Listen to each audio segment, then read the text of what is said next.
Itong binabaybay po natin ngayon mga kapraps, ang kalsada papunta doon sa property na i-offer ko sa inyo ngayon. Bali, ang property na ito ay naka-mother title pero subdivided na ito mga kapraps. Kaya mabilis na lang po ang pagpapatitle at saka paglipat sa inyong pangalan. Okay, ang distansya naman ito sa cemented barangay road ay nasa 150 meters lamang po. At ang distansya naman ito sa provincial road ay nasa 6 minutes drive lamang. Mayroon na po ditong access ng kuryente at saka tubig. Tapos magpapalinya na lang kayo mga kapraps. Okay, samahan niyo po ako. Puntahan natin. So bali ang property po na i-offer ko sa inyo ngayon mga kapraps ay may sukat na 300 square meters. Pantay na pantay po ang lupa nito. Tapos marami na po kayo ditong kapitbahay na nakabili na rin po ng property dito mga kapraps. Tulad kasi na nabanggit ko kanina, ito po ay naka-subdivided na. Kaya na lote-lote na po ito, kaya marami na rin pong nakabili dito. Okay, malapit na po tayo. So kung sakaling kayo po ang makabili ng property na ito, meron kayong kapitbahay na foreigner. Pasok na pasok po dito ang inyong sasakyan. So habang kayo po ay nagpapahinga at nagre-relax sa inyong kanya-kanyang pamamahay, samahan nyo lang po ako sa pag-iikot sa property na i-offer ko ngayon sa inyo.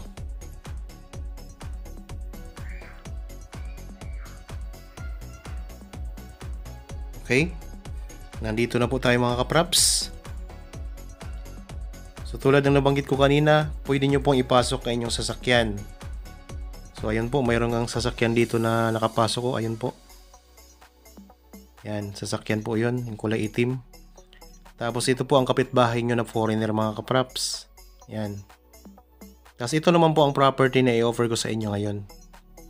So tulad ng nabanggit ko kanina, ito po ay may sukat na 300 square meters. So pantay na pantay po ang lupa niyan mga kapraps. Oh. Ito po ang pinaka-boundary niya.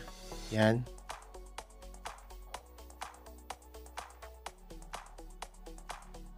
Okay, libutin natin ang property.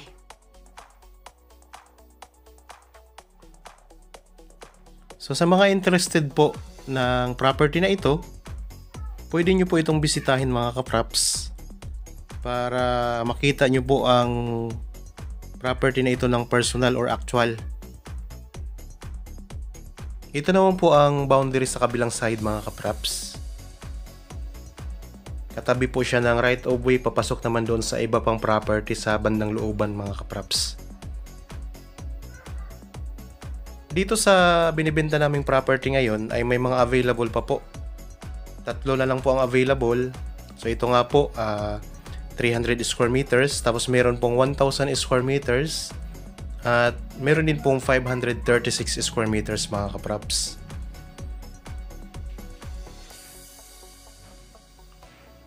Nabanggit ko po kanina mga kapraps na may marami na ditong nakabili. Tapos may mga kapitbahay na po kayo ditong nagtatayo na o nagpapatayo na ng mga kanilang mga bahay. Kagaya po niyan oh. May bahay na po.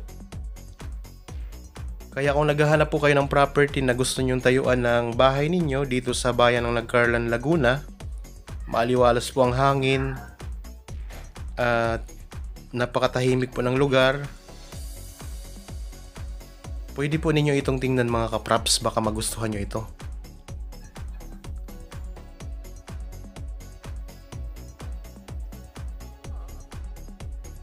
Okay? Dito tayo ngayon sa bandang likuran ng property.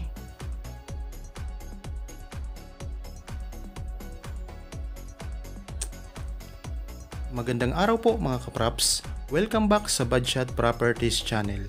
Ako po si Bads, ang inyong makakasama para sa ating virtual viewing. Para sa mga bago pa lang po sa aking channel, huwag niyo pong kalimutang mag-subscribe at pindutin na rin po ang notification bell para maging updated kayo sa mga bagong property na available. Tara na po! Okay, kung sakali po ay naghahanap pa kayo ng ibang uri pa ng property mga kapraps, ibang mga sukat, pwede po kayong mamili dito sa channel. Marami tayong nakapost. May farm lot, commercial property at saka residential. So karamihan po ay sa part ng Laguna. Sana nagustuhan nyo po ang property na ino-offer ko sa inyo ngayon. Para po sa bago pa lang sa aking channel at napadaan lamang po dito sa aking channel, huwag nyo pong kalimutang mag-subscribe at pindutin na rin po ang notification bell para maging updated kayo sa mga bagong property na i-offer pa po namin. Maraming salamat po, lagi po tayong mag-iingat at God bless po sa ating lahat mga kapraps.